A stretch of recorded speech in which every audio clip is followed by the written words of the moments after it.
On the other hand, I would like to tell you that the other countries, especially intermediate powers like Canada, are not powerless.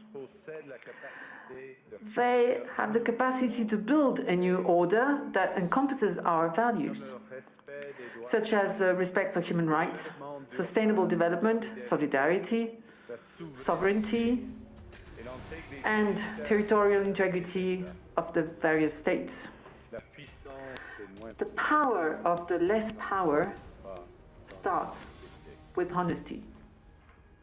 It seems that every day we're reminded that we live in an era of great power rivalry, that the rules-based order is fading, that the strong can do what they can and the weak must suffer what they must. And this aphorism of Thucydides is presented as inevitable, as the natural logic of international relations reasserting itself. And faced with this logic, there is a strong tendency for countries to go along to get along, to accommodate, to avoid trouble, to hope that compliance will buy safety. Well, it won't. So what are our options? In 1978, the Czech dissident Václav Havel, later president, wrote an essay called The Power of the Powerless. And in it, he asked a simple question: how did the communist system sustain itself? And his answer began with the greengrocer. Every morning, this shopkeeper places a sign in his window: "Workers of the world unite." He doesn't believe it. No one does. But he places the sign anyway to avoid trouble, to signal compliance, to get along. And because every shopkeeper on every street does the same, the system persists. Not through violence alone, but through the participation of ordinary people in rituals they privately know to be false. Havel called this living within a lie. The system's power comes not from its truth, but from everyone's willingness to perform as if it were true. And its fragility comes from the same source.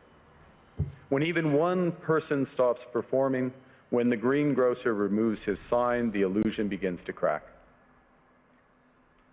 Friends, it is time for companies and countries to take their signs down. For decades,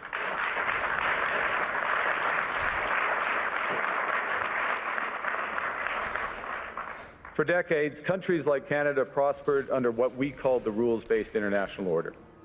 We joined its institutions, we praised its principles, we benefited from its predictability.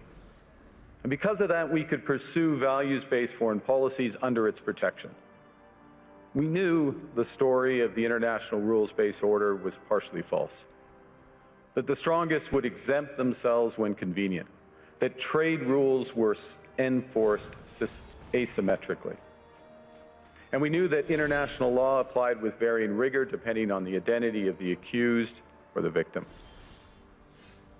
This fiction was useful, and American hegemony in particular helped provide public goods, open sea lanes, a stable financial system, collective security, and support for frameworks for resolving disputes. So we placed the sign in the window. We participated in the rituals, and we largely avoided calling out the gaps between rhetoric and reality. This bargain no longer works. Let me be direct. We are in the midst of a rupture, not a transition. Over the past 2 decades, a series of crises in finance, health, energy, and geopolitics have laid bare the risks of extreme global integration. But more recently, great powers have begun using economic integration as weapons. Tariffs as leverage, financial infrastructure as coercion, supply chains as vulnerabilities to be exploited. You cannot live within the lie of mutual benefit through integration when integration becomes the source of your subordination. The multilateral institutions on which the middle powers have relied, the WTO, the UN, the COP, the architecture, the very architecture of collective problem solving are under threat. And as a result, many countries are drawing the same conclusions, that they must develop greater strategic autonomy in energy, food, critical minerals, in finance and supply chains. And this impulse is understandable. A country that can't feed itself, fuel itself, or defend itself has few options. When the rules no longer protect you, you must protect yourself. But let's be clear-eyed about where this leads. A world of fortresses will be poorer, more fragile, and less sustainable. And there's another truth. If great powers abandon even the pretense of rules and values for the unhindered pursuit of their power and interests, the gains from transactionalism will become harder to replicate. Hegemons cannot continually monetize their relationships. Allies will diversify to hedge against uncertainty. They'll buy insurance, increase options in order to rebuild sovereignty. Sovereignty that was once grounded in rules but will increasingly be anchored in the ability to withstand pressure. This room knows this is classic risk management. Risk management comes at a price. But that cost of strategic autonomy, of sovereignty, can also be shared. Collective investments in resilience are cheaper than everyone building their own fortresses. Shared standards reduce fragmentations. Complementarities are positive sum. And the question for middle powers like Canada is not whether to adapt to the new reality. We must. The question is whether we adapt by simply building higher walls or whether we can do something more ambitious. Now, Canada was amongst the first to hear the wake-up call, leading us to fundamentally shift our strategic posture. Canadians know that our old, comfortable assumptions that our geography and alliance memberships automatically conferred prosperity and security, that assumption is no longer valid. And our new approach rests on what Alexander Stubb, the President of Finland, has termed value-based realism. Or to put another way, we aim to be both principled and pragmatic. Principled in our commitment to fundamental values, sovereignty, territorial integrity, the prohibition of the use of force except when consistent with the UN Charter, and respect for human rights. And pragmatic in recognizing that progress is often incremental, that interests diverge, that not every partner will share all of our values. So we're engaging broadly, strategically, with open eyes. We actively take on the world as it is, not wait around for a world we wish to be. We are calibrating our relationships so their depth reflects our values. And we're prioritizing broad engagement to maximize our influence, given the fluidity of the world at the moment, the risks that this poses, and the stakes for what comes next. And we are no longer just relying on the strength of our values, but also the value of our strength. We are building that strength at home. Since my government took office, we have cut taxes on incomes, on capital gains, and business investment.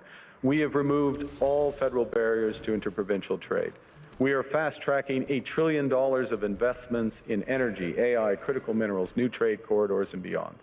We're doubling our defense spending by the end of this decade, and we're doing so in ways that build our domestic industries.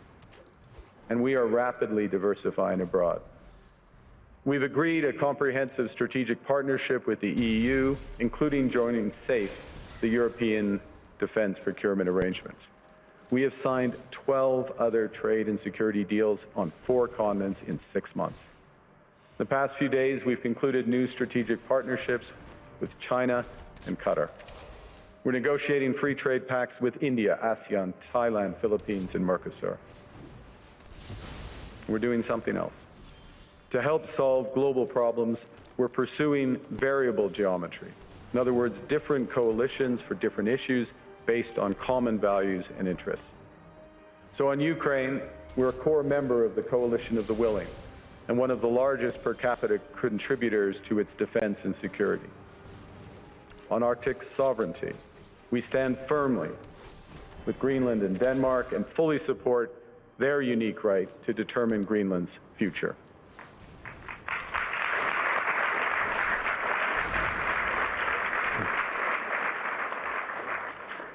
Our commitment to NATO's Article 5 is unwavering. So we're working with our NATO allies, including the Nordic-Baltic 8, to further secure the alliance's northern and western flanks, including through Canada's unprecedented investments in over-the-horizon radar, in submarines, in aircraft, and boots on the ground, boots on the ice. Canada strongly opposes tariffs over Greenland and calls for focused talks to achieve our shared objectives of security and prosperity in the Arctic. On plurilateral trade, we're championing efforts to build a bridge between the Trans-Pacific Partnership and the European Union, which would create a new trading bloc of 1.5 billion people. On critical minerals, we're forming buyers' clubs anchored in the G7 so that the world can diversify away from concentrated supply. And on AI, we're cooperating with like-minded democracies to ensure that we won't ultimately be forced to choose between hegemons and hyperscalers. This is not naive multilateralism, nor is it relying on their institutions.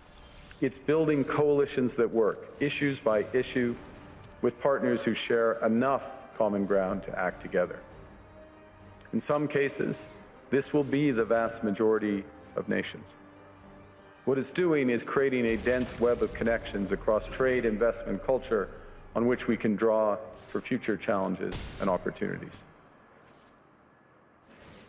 I argue the middle powers must act together because if we're not at the table, we're on the menu. But I'd also say that great powers can afford for now to go it alone. They have the market size, the military capacity, and the leverage to dictate terms. Middle powers do not. But when we only negotiate bilaterally with a hegemon, we negotiate from weakness. We accept what's offered. We compete with each other to be the most accommodating. This is not sovereignty. It's the performance of sovereignty while accepting subordination. In a world of great power rivalry, the countries in between have a choice: compete with each other for favor, or to combine to create a third path with impact. We shouldn't allow the rise of hard power to blind us to the fact that the power of legitimacy, integrity, and rules will remain strong if we choose to wield them together. Which brings me back to Havel. What does it mean for middle powers to live the truth? Well, first, it means naming reality. Stop invoking rules-based international order as though it still functions as advertised. Call it what it is: a system of intensifying great power rivalry where the most powerful pursue their interests using economic integration as coercion. It means acting consistently, applying the same standards to allies and rivals. When middle powers criticize economic intimidation from one direction but stay silent when it comes from another, we are keeping the sign in the window. It means building what we claim to believe in. Rather than waiting for the old order to be restored, it means creating institutions and agreements that function as described. And it means reducing the leverage that enables coercion. That's building a strong domestic economy. It should be every government's immediate priority. And diversification internationally is not just economic prudence, it's a material foundation for honest foreign policy, because countries earn the right to principled stands by reducing their vulnerability to retaliation. So Canada. Canada has what the world wants. We are an energy superpower. We hold vast reserves of critical minerals. We have the most educated population in the world. Our pension funds are amongst the world's largest and most sophisticated investors. In other words, we have capital, talent. We also have a government with immense fiscal capacity to act decisively. And we have the values to which many others aspire. Canada is a pluralistic society that works. Our public square is loud, diverse, and free. Canadians remain committed to sustainability. We are a stable and reliable partner in a world that is anything but. A partner that builds and values relationships for the long term. And we have something else. We have a recognition of what's happening and a determination to act accordingly. We understand that this rupture calls for more than adaptation. It calls for honesty about the world as it is. We are taking the sign out of the window. We know the old order is not coming back. We shouldn't mourn it. Nostalgia is not a strategy. But we believe that from the fracture, we can build something bigger, better, stronger, more just. This is the task of the middle powers. The countries that have the most to lose from a world of fortresses and the most to gain from genuine cooperation. The powerful have their power. But we have something too.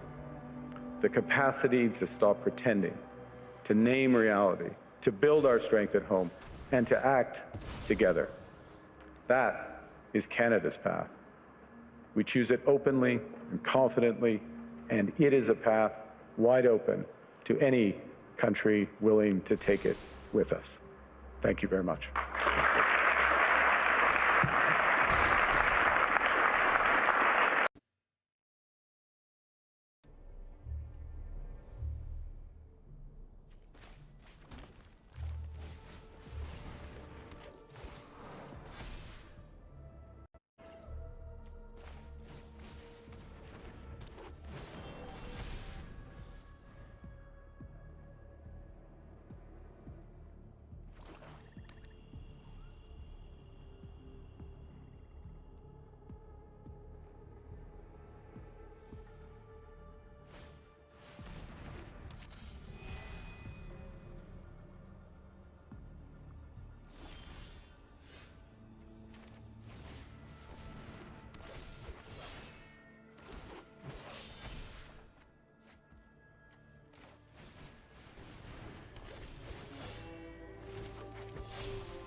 Watch out. I'm on the hunt. Oh, I've made lots of friends in this town.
We adapt to any situation.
Oh, I've made lots of friends in this town.